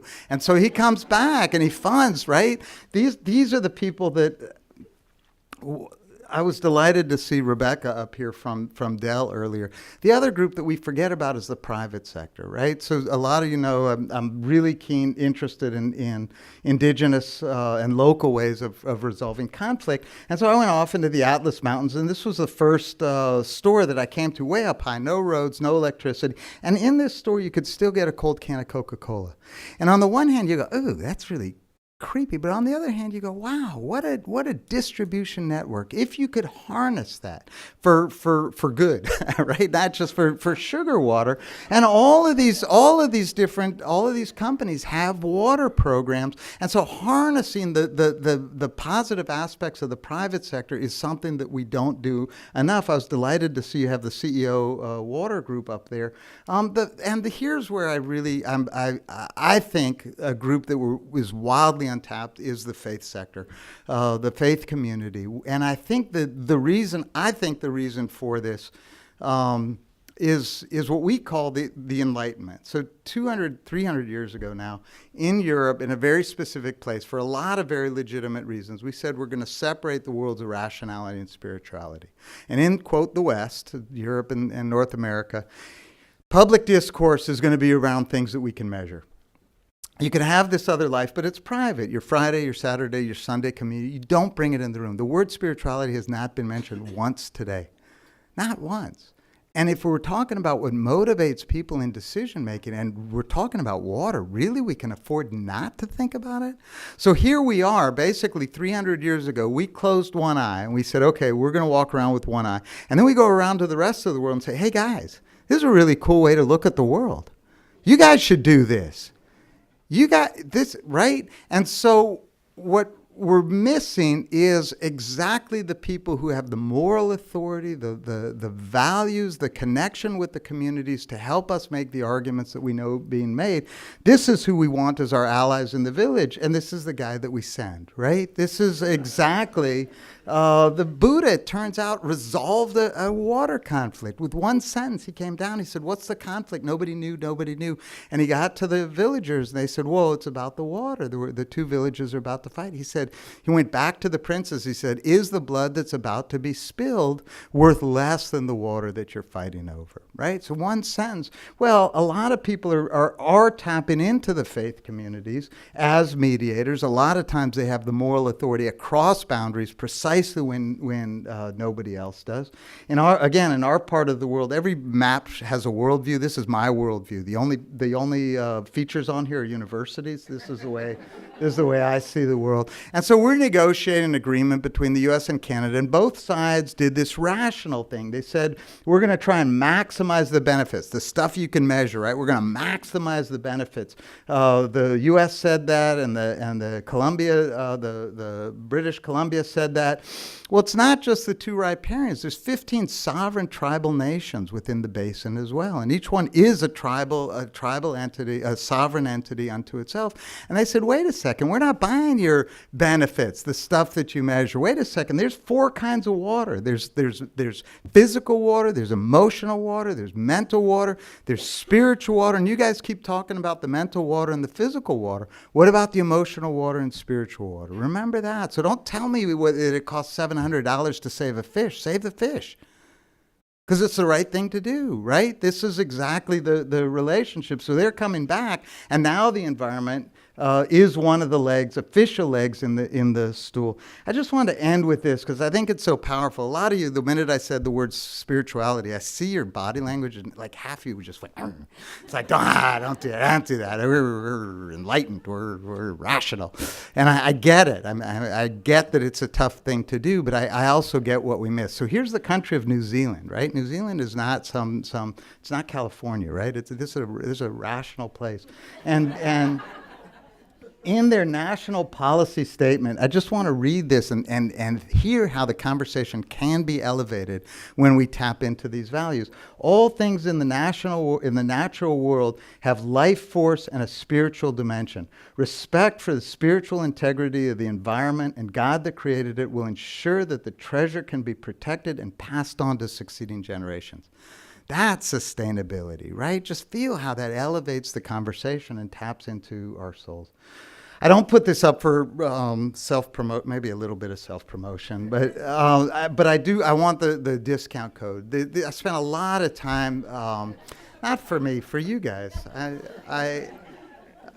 As Jeff kindly said, I've spent a lot of time trying to understand how our rational model limits us in conflict resolution mechanisms. And there's such a rich toolbox out there in the faith traditions and in the indigenous communities around the world. And so I spent a lot of time trying to understand how can we tap into that and use them in our own conversations to have richer, better, higher conversations. And so if you are at all interested in there is the code on Island Press. Thanks very much.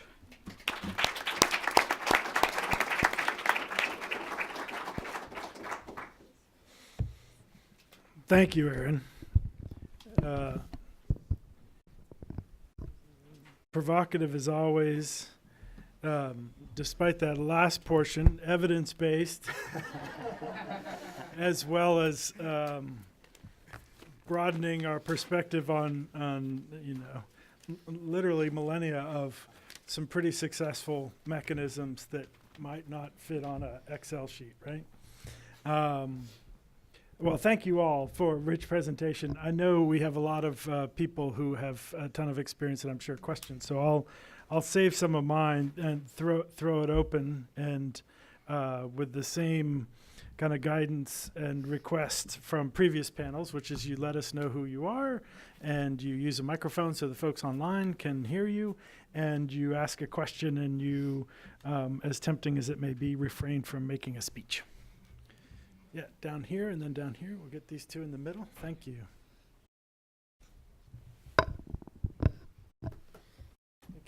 Hello, I'm Lena Octavio. I'm a fellow and project associate at Meridian Institute. We do collaborative problem solving, and I also do some part-time work with the World Bank around transboundary water issues. I have two questions, if I'm allowed. My first one is for Melissa. I wonder if with the presidential election that just occurred in Brazil and with the threat that presents to environmental protection, how has WWF changed or pivoted its strategy in the Pantanal? And then my second question is for the panel on the topic of accountability. I read, I think from Ken Konka a while ago, that cooperation paradoxically relies on reciprocity without authority. And I think that goes at the issue of accountability, which Melissa touched upon with the UN Convention, that it's there, but it doesn't have the teeth to really implement solutions. And that's further exacerbated by the fact that all these issues are global in nature, but you also need to see them at a river basin scale and at a local scale, like John showed in his example. And so I wonder if there are examples of approaches and tools for accountability at these different scales that work with each other. Terrific. If you could actually just pass the mic right in front of you. There you go. Great. Okay. Thank you. Thank you, Dave Rabinowitz, and I'm sorry, I'm going to ask a technical question. But it's been mentioned that water storage is important and is going to become more important. And I'm wondering about the technical feasibility of enhanced recharging of aquifers by techniques like dry wells, which could potentially also divert water and reduce risks of flooding. Okay. One more here, and then we'll give the panel a chance, please. I'm Eric Viala from Winrock. I'm the director of the Sustainable Water Partnership, so John's colleague. Just a quick comment first on the engineering question of this morning. The question is not to trust engineers or not. The problem is that in many parts of the world, especially in developing countries, most water managers and decision makers are civil engineers, like I am. And the problem is that their toolkit is very limited. They only know draw blueprints and how to pour concrete. So we need one to make sure that they learn about watershed management, green infrastructure, behavior change, institutional and managerial improvements, and they have a toolkit that's wider. And second, make sure that other people get involved in the decision-making process. It becomes a political process where not just engineers. So that's just a quick comment on that. I have two questions, one for Melissa and one for John. For Melissa, you talked about conservation. The world is changing, climate change, population growth. So how can we talk about conservation without being conservative? I mean, most of the beautiful natural places that we enjoy and need for our health, they are going to change no matter what. So how do we define conservation in parallel with sustainable development? And the question for John is that in the Mara River Basin, we came as SWP in a very crowded donor environment. And so what are the lessons learned in terms of trying to bring all donors together, trying to first achieve the longevity that Melissa and you mentioned? We need more than the 3 to 5 year project cycle to make things really stick. And second, how to make sure that donors work together and 2 + 2 makes more than 3 and goes maybe up to 5, because that's really an issue in some places around the world where there are donors stepping on each other's toes. Terrific, thank you. Well, those are some good questions. I don't know, we'll throw it to Melissa. I don't know if some of you saw on Twitter, I think the New York Times is reporting that the Brazilians have backed out of hosting the next COP. So already that is holding, things are moving. Melissa, literally and figuratively. Yeah, I'll definitely take the Brazil question and then maybe just touch on others and then open it up for everyone else. So the third point I was trying to make around long-term vision and stay the course is Brazil's case in point why that's so critical.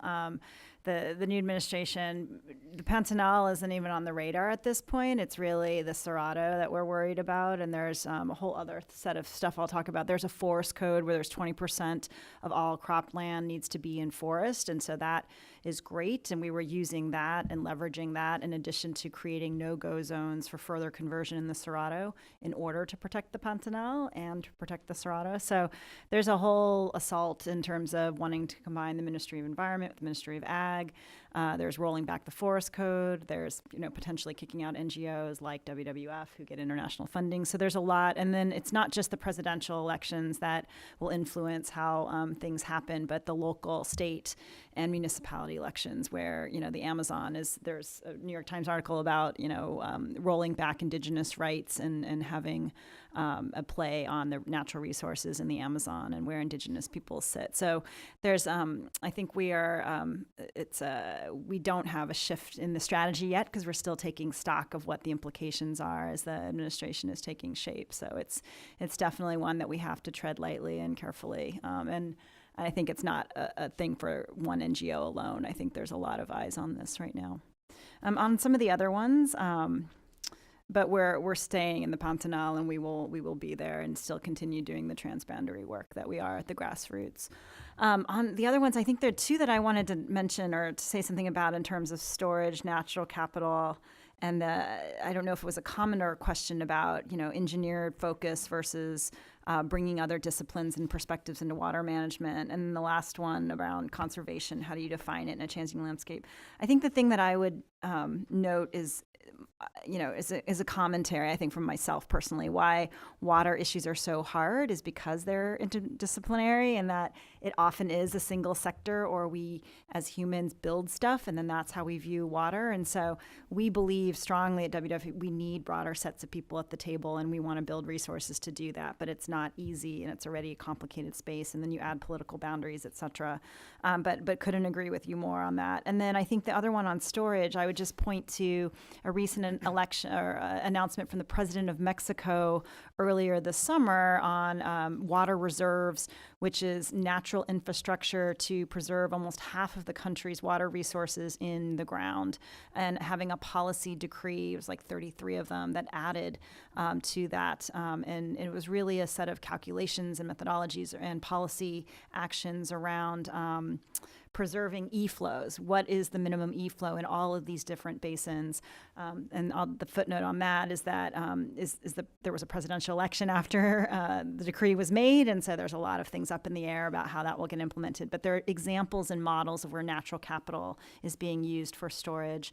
And then the last comment I will make on conservation is one that is incredibly interesting. And there was another speaker speaking about legal frameworks becoming more flexible in the face of climate change and resilience. And I think this is really new and cutting edge things, that this non-stationarity, stability, there isn't some threshold we are trying, or baseline we are tacking towards. And I think it's a uncomfortable space to say we don't know what the answer is, and on the other hand, we know it when we see it. And so I think we are open in thinking that we don't want things to be like they were, let's say, in 1970 or 80. We don't know. We just know that we can't be staying on the trajectory that we are and think we're going to have a healthy future for people and nature. And so I think that's where we are, and I will stop with any more specific. We have much more definition around it than that, but my comment was that we're not out for some pristine state of the past. It's really about a new steady state that balances and has us living in harmony. Thanks. Take that Sure. accountability Yeah. examples. Yeah. Well, just first on the Aquifer Recharge, I mean, it has its place, but I mean, there are plenty of places around the world where, coastal aquifers that are under threat from saltwater intrusion because of rising sea level and changing pressure differential between the sea and the coastal aquifer, where even in very dry places, people are re-injecting water into the ground to keep the aquifer pressurized so you don't have a much bigger loss due to saltwater intrusion and so on. So on one level, all of these things have their place. You've kind of already lost the game if that's where you're at in that specific instance. But I have to say, as someone who's been doing this for a long time, you hear about these things. It's desalination. No, it's recycling. No, it's recharge. It's this, it's that, it's the other. And then when you see these things actually come along and get to the point where they can go to scale and they can be economically competitive, they play a niche role, right? That's what desalination is doing, and that's what it's going to continue to do. It is not the answer, but there's a few places where it's transformative, and there's other places where it has its role in the niche. But it's not going to be one thing, and it's not likely to be one kind of gadget or technical thing. On the account, I don't know if I actually wrote that. Sometimes I read things I wrote 25 years ago, and I say, wow, I really had it going on that day, didn't I? And other times I want to disown it and hide it, which, of course, in the internet you can't do, and so on. But anyway, a couple quick thoughts. First, I'd rather talk about power sharing than accountability, because if you're talking about accountability, again, you already ceded a lot of power. And we have a sense that what we need to do is concentrate power to break through the morass of the institutional sloth and the venality and all of these other sorts of things. And so accountability is kind of like a corrective to that concession we've made, that you need to concentrate power to get action in the world, but we want to make sure it plays nice and behaves, so we want to sort of hold it accountable. So as a first reaction, I'd much rather talk about power sharing than about accountability. That said, I think there are things, obviously, power also has a positive aspect in the ability to do things and so on. So we're always going to have areas where we concentrate on power, hopefully in a democratic and accountable kind of way. I think some of the things that Richard Matthews was talking about this morning about some of their data analysis, where they're really full partners with the people that they're working with from ground zero, from the design of the study, from the definition of the problem that the study is trying to solve. I think if you can kind of sow those kinds of commitments really at a very early stage, very challenging to do, especially we've been hearing all day about running around putting out fires and, literally and so on. But I think that's really, really important. And the other thing I would say is I would give a shout out to the citizen science program here at Wilson. I think we're on the cusp of a very, very different informational era with big data, and particularly with crowdsourcing. And, there are programs now where, people in conflict zones can download to their cell phone an app where they can upload, there's illegal mining going on over here. And they can, delete the app before they put themselves at risk and so on and so forth. Or, in a river delta, there's construction crews here that shouldn't be here. Or the water's lower than the official measurements say, or what have you, and so on. And we haven't really figured out how to point all of that information in a productive direction and make sure that it's not sampling bias and other sorts of things. But there's enormous potential for transparency in some of the crowdsourcing things that we're starting to bubble up. And I would say what's going on here at Wilson is really innovative and really interesting. I think there's a panel in early December on this theme that people might want to take a look at if it's not already full. And so I think there's a lot of hope in some of that. Just to piggyback on some of those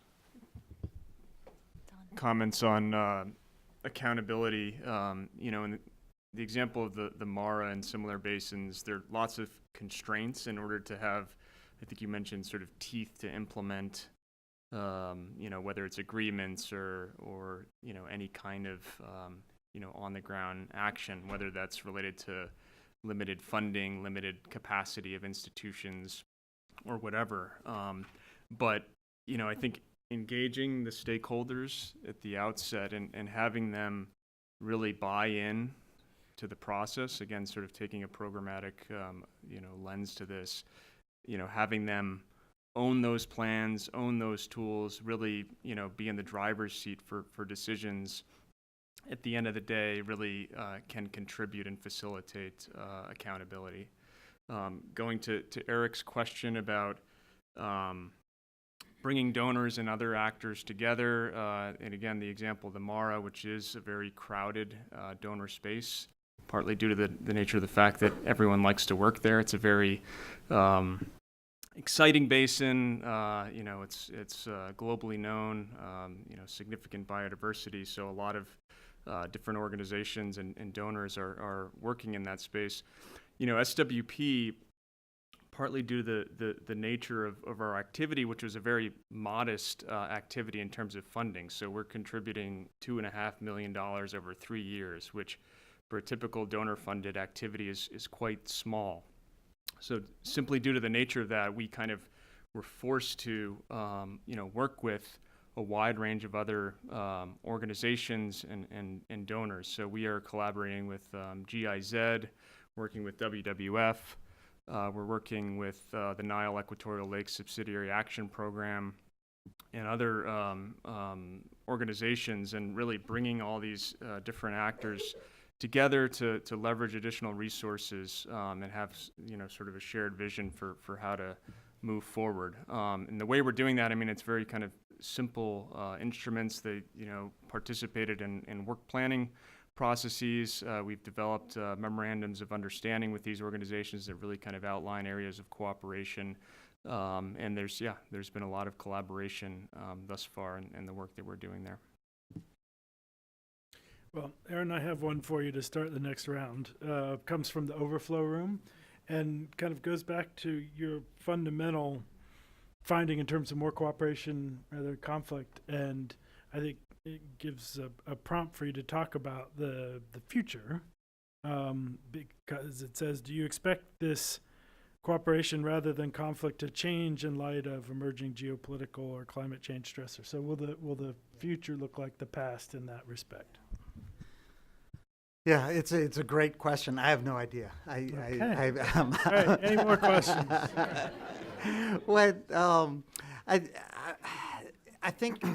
I think you can look at some places where the future's already here. So I think the Jordan Basin is a classic, is a really good example for what the future can look like. They ran out of water in 1968. Demand hit supply in 1968. And so everything that's happened since, the conflicts between the riparians, refugees, immigration, economies growing, everything that's happened has happened in the absence of cross-border violence or over water. There's a lot of political stress, there's a lot of tension, and there's a lot of cooperation, and particularly now between Israel and Jordan, as we heard this morning. So I think that's a good harbinger, and I think a number of people have pointed out is resilience depends on your level of development. So a country like Israel can move into crops that grow on saline water, can move into desal, can move into drip irrigation, can move into all the things that it's done over the years, and another country that doesn't have those resources simply couldn't. I think the relationship between change and institutions is one that holds and will hold into the future. And so what I think that relationship means is we need better and better institutions, just as we've been hearing here, that can be flexible, that can be adaptable, that can help manage the inevitable changes that are getting worse and worse. Please, no. I just. Yeah. I wanted to add a slightly different lens, and this is coming from my development background, less than my NGO conservation background. But I think while I was very interesting to hear, I think, Stephen Moore, as well as you, the more positive spin on how there's more cooperation than there is conflict, and it's not as much international, but more subnational and local, I guess. I think the thing that I think is important to think about, though, is that there is a trend of who is going to be left behind. And while it may not be conflict between China and India, it's the hundreds of millions of people who are poor in India or in China that will be left behind. And the 50, 60 million refugees, some of it from natural disasters, some of it from much of it from man-made disasters, it doesn't really matter. And so I think it's not wars with guns, but there's a big have and have not war, I would argue, and that this is only going to be exacerbated, and that we will, it will come back to haunt all of us in some ways. And so it's Yeah, no, and at the heart of why we focus on water and security rather than just the narrow question of water and violent conflict. Ken, a final word on this? So,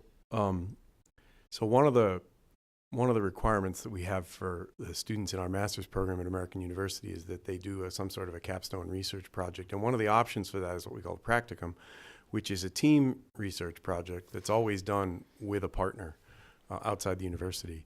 And one of those projects that we did was actually done in partnership with Erin Salzberg, who I think is probably on a plane halfway to Pakistan at the moment. He's constantly traveling and so on. But with the water team at the State Department, she's very interested in looking at the future of conflict and cooperation around water and the food, water, energy nexus in the Mekong. And so my team of master's students did a very creative project in doing a sort of an expert survey. They identified people who worked for government agencies, who worked for non-governmental or intergovernmental organizations, who'd been quoted in the media on the Mekong, and they built this database of like 1,500 people who had something to say about the Mekong, and a large number of them from the region, because we don't just want to hear the Washington conversation about that. And they surveyed them, and they got 20-something% response rate on the surveys, people very ready to talk and so on. And they asked them a series of questions. And by a factor of more than 3 to 1, the people who responded to this survey felt that climate change was going to be a driver of cooperation in the region rather than a driver of conflict. Really just standing the whole thing on its head. Second study that I did with some other graduate students a while back, you mentioned earlier the UN Watercourses Convention. And that's basically just a framework that says, if you negotiate a treaty at the basin level, here are some of the norms and principles that we think it should be infused with, right? So sovereign equality, all riparian states participate, avoid significant harm, share water equitably, et cetera, et cetera. So the study we did was to look at a whole series of treaties that had been negotiated before that convention appeared and then after that convention appeared, to see if those principles were actually being written into the treaties at the basin level where the rubber hits the road. And we found a very mixed picture, and in some ways not an entirely encouraging picture. But the norm that was diffusing the most rapidly, the most widely, and the most tangibly was the dispute resolution norm and the institutionalization of some sort of a mechanism. It was much more common, and I'm sure it's in the MARA, and much more common in the more recent treaties than later. And we interpreted that to be that, so the first observation about the Mekong, strong driver, challenges, problems, strong driver of cooperative instincts, and we don't want to miss that part of the story. And then second, that the governments that are writing these treaties, they saw the bumps in the road ahead, they saw the problems, and they'd read your work, so they were arming themselves with a little bit of institutional capacity so that when those things hit, they might have a greater ability to manage them. Well, I'm afraid we've come to the end of the time. Apologies for not being able to take more questions, but I do want to introduce our colleague Mike Sfraga to make some final remarks. Mike? Yeah.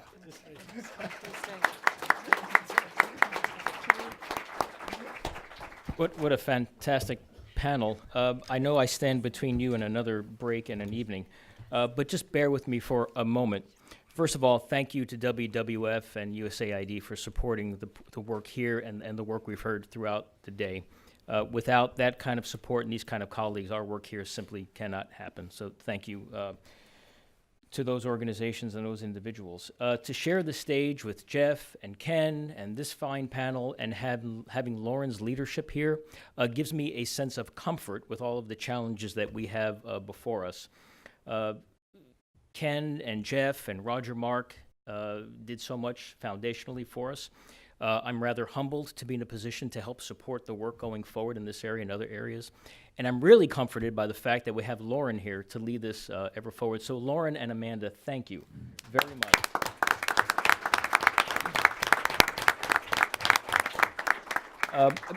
I learned today a few things. One is always remember the faculty members you had in the past. And as a recovering faculty member, I can tell you, I was channeling Dr. John Fox today, who, if he ever watches this, will keel over. But all I could think about all day is a 1970 class, watershed management. And drilled into my mind was the definition of watershed management. And all day long, I've been thinking, John Fox. Watershed management is the management of all the resources of the watershed in such a way as to maintain, promote, and restore desirable water quality, quantity, and timing. Thank you very much. But all I could be because he didn't just teach definitions, he taught the bigger context in which those definitions could be used, ways to explain. And what I heard today was that coming back to me over and over again. So when I'm back home in Fairbanks, I'm calling John Fox, and I'm telling him about this. The other thing I learned is when you recall, you also get great quotes. People freaking love water. I mean, you know, to me that's a huge takeaway for a lot of things. The third thing, the takeaway is storytelling. Even though these are panels and presentations mixed with humor and context and humility, great data sets, maps, on, and commitment, I felt all day what great storytellers are able to do. And that is they take you through the ups and downs, right? The positives and the negatives. Just when you think you're going to have a great day, you're not going to have a great day. But that keeps you grasped in the story. And today, I went through phases of hope. We can turn questions around to these challenges into great opportunities, and we have people working on very good solutions to what the hell could we do to make X better. And I think about days like this, when I will leave on a positive note, because very dedicated, smart people are working on these issues, and ways in which the Wilson Center and our friends can help advance the knowledge, the information, inform policymakers, support the research, work with educators to make all of these challenges that we've teased out today at least addressed in a much more qualified and quantified manner. But I also come away from every one of these Wilson programs, whether I'm running it or my colleagues are running it or I'm just sitting in the back, and I ask myself this question: was it worth it? Did we do anything today over 8 hours that was worth it? The answer to me today was yes, because we built on a foundation of 25 years, 50 years from the Wilson Center, great colleagues, and I think we are collectively set up to address the next 25 years, which in fact will be more challenging as we go through all sorts of political and economic and physical landscape upheavals. But to me, today's answer is yes, we do make a difference. These programs are needed. The dialogue between us is needed, but also how we project, how we communicate is very important going forward. So I want to thank you all for making this day what I think to be a wonderful day, not just for us, but ways in which we can effectively communicate the challenges that we have and how we can form better relationships to address that. I want to once again thank all of you who have gone before, because simply the Wilson Center, and I think our country and our colleagues abroad and elsewhere, are far better for 25 years ago creating this type of program. But again, none of this could happen without great colleagues and great supporters. So I want to thank you all very much, this panel, all the panels, and for all of you coming. Thank you.